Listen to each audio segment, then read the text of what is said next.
नमस्कार दोस्तों, स्वागत है आप सब लोगों का आरपीएससी एग्जाम्स यूट्यूब चैनल पर। देखिए साथियों, तापमापी का टॉपिक जो है आपके साइंस में ऐड किया गया है यूनिट नंबर 2 में। यूनिट नंबर 2 में ताप एवं ऊष्मा का चैप्टर पहले भी चलता था, उसमें तापमापी का टॉपिक जो है वो ऐड किया गया है। साथियों, ताप एवं ऊष्मा वाले में से हमेशा एक प्रश्न आया करता था, अपना 2 बार आ चुका है एग्जाम में, कि ऊष्मा संचरण की वह कौन सी विधि है जिसमें माध्यम की आवश्यकता नहीं होती, वो है विकिरण विधि। तो साथियों, अभी क्या है कि ऊष्मा से संबंधित प्रश्न आने की कम संभावना है। इस चैप्टर से ताप एवं ऊष्मा वाले में से तापमापी से प्रश्न बनने की ज्यादा संभावना है, क्योंकि नया टॉपिक ऐड किया गया है। बिल्कुल पूरा डिटेल से कराऊंगा आपको, इससे बाहर निश्चित रूप से प्रश्न नहीं जाएगा। तापमापी में केवल इतना आप लोगों ने पढ़ लिया तो वो काफी है। देखिए साथियों, शुरू कर लेते हैं। कक्षा 7 की जो पुस्तक आपकी राजस्थान बोर्ड की जो 2019-20 के सत्र में चला करती थी, उसमें ये तापमापी वगैरह के बारे में दे रखा है। बहुत ही बढ़िया तरीके से दिया है, सारा मैटर अपन करेंगे। सबसे पहले बताऊं तो वस्तुओं का ताप ज्ञात करने के लिए जिस उपकरण का उपयोग अपन करते हैं उसको थर्मामीटर या तापमापी कहते हैं। देखिए साथियों, तापमापी एक प्रकार से तापमान अपन मापते हैं, उससे वही है तापमापी आपकी। और जो किताब में आपके दे रखी है वो प्रयोगशाला तापमापी और डॉक्टरी तापमापी दो ही दे रखी है, लेकिन मैं आपको एक दो प्रकार और भी कराऊंगा अपनी तरफ से, ताकि अगर प्रश्न बने तो आपका गलत नहीं हो, निश्चित रूप से वो नंबर आपको मिले। इसी प्रकार के बहुत सारे शानदार वीडियो साथियों, जितने भी नए टॉपिक्स ऐड किए गए हैं जिस भी सब्जेक्ट में, वो सारे करवाने की हम लोग कोशिश कर रहे हैं, करवा भी रहे हैं आप लोगों को। निश्चित रूप से आपको इस चैनल से जुड़ना चाहिए, बेनिफिट आपको बहुत ज़्यादा मिलेगा, इसमें कोई दो राय नहीं है। देखिए साथियों, स्टार्ट कर लेते हैं प्रयोगशाला तापमापी को। प्रयोगशाला तापमापी, देखिए इसका एक जो सिरा है वो बल्ब से जुड़ा होता है और दूसरा सिरा बंद होता है। इस प्रकार से होती है, देखिए इस प्रकार से आपकी तापमापी ये होती है। एक प्रकार का बल्ब इधर होता है और इस प्रकार से आपकी तापमापी साथियों होती है। ठीक है, ये आपकी तापमापी होती है। यहाँ कुछ संख्याएं इसके ऊपर लिखी होती हैं। ये होता है बल्ब। ठीक है साथियों, ये क्या होता है? आपका बल्ब होता है। प्रयोगशाला तापमापी में -10 डिग्री से लेकर के 110 डिग्री तक के चिन्ह लगे होते हैं। इसे तापमापी का परिसर या परास कहते हैं।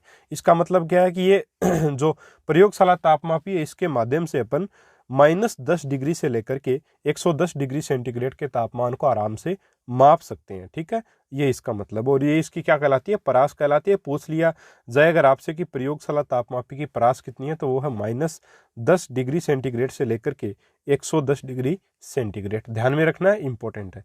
चलिए आगे बढ़ते हैं। देखिए, इसमें ताप मापने के लिए बल्ब वाला जो सिरा है उसको डुबो कर रखा जाता है। जैसे अपने को किसी पात्र में रखे पानी, गर्म पानी का तापमान मापना है अपने को, तो अपन क्या करेंगे, जो तापमापी अपनी होती है उसका जो बल्ब वाला जो नीचे वाला सिरा होता है बल्ब वाला, उसको जो है वो पानी में अपन डालकर रखेंगे, या जिसका भी ताप माप रहे हैं उसमें उसको डालकर रखेंगे, ताकि उसका अपने को सही तापमान पता लग सके।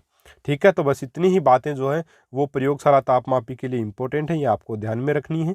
आप स्क्रीनशॉट ले सकते हैं, आप खुद इसको नोट कर सकते हैं, या फिर मैं जैसे ही नए टॉपिक्स को करवा देता हूँ एक बार फिर से साइंस के मेरे नोट्स जो हैं उनकी पीडीएफ आपको अवेलेबल हो जाएगी। ठीक है साथियों, अगला है डॉक्टरी तापमापी। देखिए, डॉक्टरी तापमापी का मतलब क्या है? हमारे शरीर का तापमान ज्ञात करने के लिए इस तापमापी का उपयोग किया जाता है। और इसमें जो है इसका परास क्या होता है, देखिए वो भी देखेंगे। इसमें सेल्सियस तथा फारेनहाइट दोनों पैमानों के चिन्ह लगे होते हैं। बिल्कुल डॉक्टरी तापमापी जो होती है उसमें आपका सेल्सियस और फारेनहाइट, यानी कि ये दोनों के दोनों जो है दोनों के निशान एक प्रकार से उसमें होते हैं। डॉक्टरी तापमापी की परास जो होती है, जो परिसर होता है, वो 35 डिग्री से लेकर के 35 डिग्री सेंटीग्रेड से लेकर के 42 डिग्री सेंटीग्रेड के मध्य होती है। अगर फारेनहाइट में अगर बात करें तो यह पैमाना जो है वो 94 डिग्री फारेनहाइट से लेकर के 108 डिग्री फारेनहाइट तक होता है। तो ये आपको बिल्कुल निश्चित तौर पे साथियों ध्यान में रखना चाहिए, काफ़ी इंपॉर्टेंट है। एग्जाम की दृष्टि से प्रश्न जो है वो इससे बनते हैं। ठीक है, तो ये फारेनहाइट में 94 डिग्री से लेकर के 108 डिग्री तक फारेनहाइट तक होता है, जबकि डिग्री सेल्सियस में अगर 35 डिग्री सेल्सियस से लेकर के 42 डिग्री सेल्सियस इसकी जो परास होती है डॉक्टरी तापमापी की। मानव शरीर का जो औसत तापमान है, ये प्रश्न पूछा गया था आरटेट 2012 में। बहुत ही आसान प्रश्न था, 37 डिग्री सेंटीग्रेड होता है। और अगर फारेनहाइट में बात करें तो होता है 98.6 डिग्री फारेनहाइट। ठीक है साथियों, और डॉक्टरी तापमापी को मुंह से बाहर निकाल देने पर भी पारे का तल नहीं गिरता है और ना ही ऊपर जाता है। ऐसा क्यों होता है साथियों? ऐसा इस तापमापी में बल्ब के पास स्थित विभंग, यानी जिसको किंक भी बोलते हैं, के कारण होता है, जो पारे के तल को अपने आप ऊपर या नीचे जाने से रोकता है। देखिए आप देख सकते हैं इस चित्र में, इस वाले सिरे को जो है डॉक्टर जो है व्यक्ति के मुंह में लगा देता है, और थोड़ी देर बाद उसको निकालता है तो पारा जो है वो एक प्रकार से यहाँ से चढ़ता है ऊपर चला, यहाँ जो है, ठीक है। अब पारा कहाँ तक गया उसको देख लेता है, 35 है, 35 से लेकर के कहाँ तक होता है आपका 43 तक दे, 42 तक दे रखा शायद, हाँ 42 डिग्री, 35 से 42 तक ये तापमान होता है, ठीक है। यहाँ 35 और यहाँ क्या है 42 है। अब ये तापमान मान लीजिए 35 से ऊपर यहाँ तक आया, इसका मतलब व्यक्ति का तापमान कितना 37 डिग्री अपन मान सकते हैं, या फिर सॉरी यहाँ तक नहीं, ये यहाँ तक आया तो अपन क्या मानेंगे कि ये व्यक्ति का तापमान जो है वो 37 डिग्री, इससे ऊपर जा रहा है इसका मतलब उसको बुखार है बहुत तेज, ठीक है साथियों। अब जैसे ही अपन मुंह से बाहर निकालेंगे तो ये जो पारा है ये मान लीजिए 37 डिग्री के स्तर पर है, तो इससे नीचे नहीं गया और ऊपर भी नहीं गया। उसका कारण क्या है, क्योंकि देखिए किंक जो है ये इसको ऊपर नीचे जाने से रोकता है, ठीक है। ये इस प्रकार का होता है किंक, इसको विभंग या किंक बोलते हैं, ठीक है साथियों। तो ये डॉक्टरी तापमापी के इंपॉर्टेंट पॉइंट्स हैं जो आपको बिल्कुल ध्यान में होने चाहिए और प्रश्न बन सकता है यहाँ पे।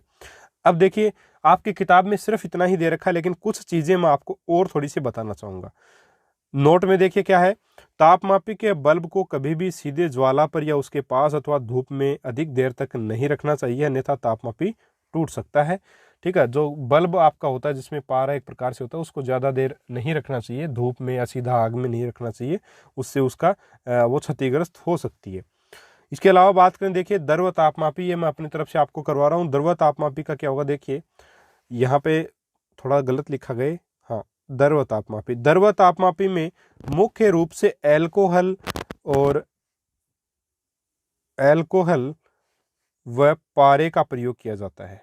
एल्कोहल व पारे का प्रयोग जो है वो इसमें किया जाता है साथियों, ठीक है।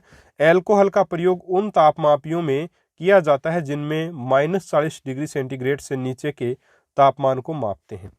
तो अल्कोहल का जो प्रयोग अपन करेंगे उन तापमापियों में करेंगे जिनसे अपन -40 डिग्री के नीचे का तापमान भी मापें, यानी कि -40 डिग्री, -50 डिग्री, -60 डिग्री, -70 डिग्री का तापमान, यानी कि बहुत ज़्यादा ठंड उसके लिए, क्योंकि अल्कोहल जो वो कितने डिग्री पर जमता है, -115 डिग्री पर अल्कोहल जमता है, इसलिए -100 डिग्री के टेम्परेचर को भी जो है अल्कोहल तापमापी से मापा जा सकता है। लेकिन पारे से अपन इसको नहीं माप सकते, क्योंकि पारा जो है वो आपका 39 डिग्री सेंटीग्रेड पर जमता है, ठीक है। सॉरी -39 होना चाहिए, 39 नहीं है, -39, माइनस है साथियों, -39 डिग्री सेंटीग्रेड पर जम जाता है, यहाँ पे लगा हुआ है -39 डिग्री सेंटीग्रेड पर पारा जो है वो जम जाता है, इसीलिए अल्कोहल का प्रयोग जो है वो किया जाता है -40 डिग्री से ऊपर के तापमान को मापने के लिए।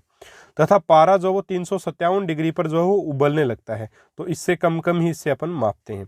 तो ये है आपका पारे और अल्कोहल का प्रयोग जो है द्रव्य तापमापी में किया जाता है। द्रव्य तापमापी में दो प्रकार के पदार्थ, एक तो पारा और एक आपका अल्कोहल का प्रयोग किया जाता है। क्यों किया जाता है, देखिए -39 डिग्री तक अल्कोहल अपन काम में ले सकते हैं, लेकिन -39 डिग्री पर ये जम जाता है, तो -40 से लेकर के आगे जो भी आपका आएगा कि -115 डिग्री के नीचे नीचे जो है वो अल्कोहल तापमापी से अपन उसका तापमान माप सकते हैं, ठीक है साथियों। चलिए आगे बढ़ते हैं। इसी कारण पारे का तापमान लगभग 40 डिग्री से लेकर के 350 डिग्री तक के तापमान को मापने के लिए प्रयुक्त किया जाता है, ठीक है। तो ये -40 है। इसी कारण पारे का तापमान जो है, पारे की जो तापमापी होती है उसका प्रयोग अपन किस में करते हैं, -40 डिग्री सेंटीग्रेड से लेकर के 350 डिग्री तक के तापमान को मापने के लिए करते हैं। ये माइनस साथियों यहाँ पे लगा हुआ है, यहाँ पर भी थोड़ा सा अलग है, इसलिए आपको थोड़ा हो सकता है प्रॉब्लम आए, लेकिन बता देता हूँ कि -40 डिग्री और ये -39 डिग्री लिखा भी हुआ है यहाँ पे, ठीक है। चलिए आगे बढ़ते हैं। देखिए गैस तापमापी, अब गैस तापमापी का उपयोग किसमें करते हैं, देखिए स्थिर आयतन हाइड्रोजन गैस तापमापी से 500 डिग्री तक के तापमान को मापा जा सकता है, और अगर हाइड्रोजन गैस के स्थान पर नाइट्रोजन गैस का उपयोग अपन कर ले तो उससे 1500 डिग्री सेल्सियस तक के तापमान को भी मापा जा सकता है। बहुत ही गैस तापमापी बहुत ही उच्च ताप को मापने के लिए ये बनी होती हैं, ठीक है साथियों। तो चलिए आगे बढ़ते हैं। गैस तापमापी में इतना ही इंपॉर्टेंट है, हाइड्रोजन गैस का उपयोग अगर गैस तापमापी में करते हैं तो 500 डिग्री, और अगर नाइट्रोजन का उपयोग कर लें तो 1500 डिग्री सेंटीग्रेड के तापमान को भी मापा उससे जा सकता है। फिर ताप युग्म तापमापी, ये क्या होती है, देखिए यह तापमापी सीबेक प्रभाव पर आधारित है। सीबेक प्रभाव क्या है वो भी मैं आपको बताऊंगा, पहले 2-4 लाइन और पढ़ लेते हैं कि इस तापमापी से -200 डिग्री सेंटीग्रेड से लेकर के 1600 डिग्री तक के तापमान को जो वो मापा जा सकता है। बहुत ही इंपॉर्टेंट है ताप युग्म तापमापी, देखिए -200 डिग्री से लेकर के 1600 डिग्री तक के तापमान को इससे मापा जा सकता है और ये सीबेक प्रभाव पर कार्य करती है। सीबेक प्रभाव क्या है देखिए, समझिएगा इसको। सीबेक प्रभाव में देखिए, जब दो भिन्न भिन्न धातुओं के सिरों को जोड़ करके, अपने पास दो तार है, एक तार ये हो गया, ठीक है, ये एक तार है आपके पास, और अगर मैं दूसरा तार दूसरे कलर का बनाऊं, हाँ, ये अपने पास क्या है देखिए साथियों, ये अपने पास यहाँ पे दूसरा तार है, इनको यहाँ पे जोड़ा गया, ठीक है साथियों, ये जोड़ दिया गया है यहाँ पे। अब अपन देखें आगे, आगे क्या लिखा है, सिरों को जोड़कर एक बंद परिपथ बनाते हैं। ये बंद परिपथ अपन ने बना दिया तथा इस परिपथ की संधियों को अलग अलग तापों पर रखते हैं। तो ये तो एक संधि हो गई, इसको तो अपन ने रख दिया गर्म स्थान पर, ठीक है, इस संधि को तो रखा गर्म वाले स्थान पर, और इस जो है इसको रखा अपन ठंड के अंदर, अपने को अपने ठंडे स्थान पर इसको अपने जो है वो रख दिया। अब देखिए साथियों, ऐसा अपन करेंगे तो क्या होगा, परिपथ में धारा बहने लग जाएगी। इस परिपथ में क्या हो जाएगी, धारा बहने लग जाएगी तथा विद्युत धारा, ताप विद्युत धारा तथा इस प्रभाव को सीबेक प्रभाव कहा जाता है। जो धारा प्रवाहित होती है उसको ताप विद्युत धारा कहते हैं और इस प्रभाव को सीबेक प्रभाव जो वो कहा जाता है। ठीक है साथियों, तो सीबेक प्रभाव पर आधारित आपकी ताप युग्म तापमापी, और मेरे हिसाब से बड़े ही आसानी से जो आपको ये समझ आ गई होगी कि दो अलग अलग तार लेंगे, धातुओं के अलग अलग धातुओं के तार होंगे, उनको जैसे ही अपन जोड़ेंगे एक बंद परिपथ बना लेंगे, यानी कि दोनों तरफ जोड़ होने चाहिए। इन जोड़ों को एक को तो गर्म स्थान पर रख देंगे, दूसरे को ठंडे पर रख देंगे, तो इसमें से धारा प्रवाहित होगी, उसको ताप विद्युत धारा, और इस प्रभाव को सीबेक प्रभाव जो है वो कहा जाता है। ठीक है साथियों, उम्मीद है अच्छे से आप इसको समझ गए होंगे। और इसी पर ताप युग्म तापमापी आधारित होती है, जो -200 डिग्री सेंटीग्रेड से लेकर के 1600 डिग्री सेंटीग्रेड के तापमान को माप सकती है। फिर अब प्लेटिनम प्रतिरोधी तापमापी, इस तापमापी का प्रयोग जो है वो -200 डिग्री सेंटीग्रेड से लेकर के 1200 डिग्री सेंटीग्रेड के ताप को मापने के लिए किया जाता है। इसमें ताप का मापन प्लेटिनम के तारों के प्रतिरोध से होता है, तो ये भी थोड़ा सा ध्यान में रखिएगा। इसके अलावा है अधिकतम तथा न्यूनतम तापमापी। अधिकतम तथा न्यूनतम तापमापी आपकी किताब में दी हुई है साथियों। मौसम की रिपोर्ट में दिए गए अधिकतम तथा न्यूनतम तापमान की जानकारी देने के लिए इसका उपयोग जो वो किया जाता है कि अधिकतम तथा न्यूनतम तापमापी का मतलब है कि अधिकतम तापमान दिन का कितना रहा और न्यूनतम कितना रहा, वो है डिफरेंस वाली, है ना। फिर है अंकीय तापमापी, डिजिटल। देखिए, पारा एक विषाक्त पदार्थ है, अगर तापमापी टूट जाती है तो हमें नुकसान पहुंच सकता है, बिल्कुल निश्चित रूप से नुकसान पहुंच सकता है। इसलिए आजकल अंकीय डिजिटल तापमापी का उपयोग जो है वो किया जाता है। जो पारा है वो विषाक्त पदार्थ है, और जब मान लीजिए अपन गर्म स्थान पर ले गए उसको, बहुत ज़्यादा अपन जो है वो अपने मुंह में वो गिर गया किसी वजह से, या मुंह में तापमापी टूट गई पारे वाली, तो बड़ी उससे दिक्कत हो सकती है। वो विषाक्त पदार्थ होता है, उससे अपने को नुकसान बहुत ज़्यादा हो सकता है। इसलिए आजकल डिजिटल यानी अंकीय तापमापी का उपयोग जो है वो किया जाता है, जिसमें सीधा डिजिटल रूप में अपने को पता चल जाता है कितना अपना तापमान है। ठीक है साथियों, तो उम्मीद है तापमापी वाला चैप्टर आपका बिल्कुल अच्छे से क्लियर हो गया होगा। इसी प्रकार और भी चैप्टर आपके निश्चित रूप से क्लियर हो जाएंगे। जो आपका सजीव निर्जीव का टॉपिक जोड़ा गया है, जो आपका कार्य का टॉपिक जोड़ा गया है, घूर्णन गति जोड़ी गई है, भौतिक रासायनिक परिवर्तन जोड़े गए, ये सब करवाएंगे। उसके बाद जो है अपन जो आपका एक प्रकार से विद्युत धारा जोड़ा गया है, चुंबकत्व जोड़ा गया है, उसको भी करेंगे।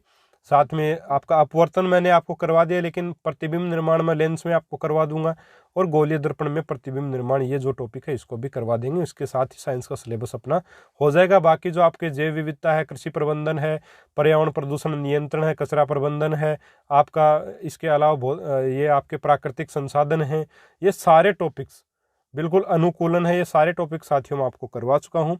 डिस्क्रिप्शन बॉक्स में आपको लिंक मिलेगी, एक प्लेलिस्ट का नाम है जिसका नाम ये रहेगा रीट 2021 साइंस न्यू टॉपिक्स।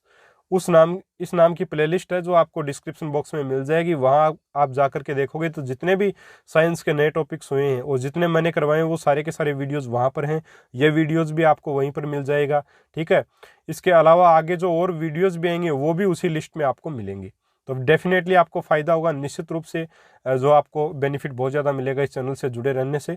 मैं साइंस में 2018 से सिलेक्टेड हूँ और उसका पूरा फ़ायदा आप लोगों को दिलाने की कोशिश करूँगा कि आपको बहुत ही बेहतरीन मैटर जो है अवेलेबल करवाए जाए, कम समय में सटीक मैटर आपको जो पढ़ने को मिले। ठीक है साथियों, उम्मीद है आज का वीडियो आपको पसंद आया होगा। ज़्यादा से ज़्यादा लोगों तक शेयर करें, और अगर आप चैनल पर नए हैं सब्सक्राइब ज़रूर करें।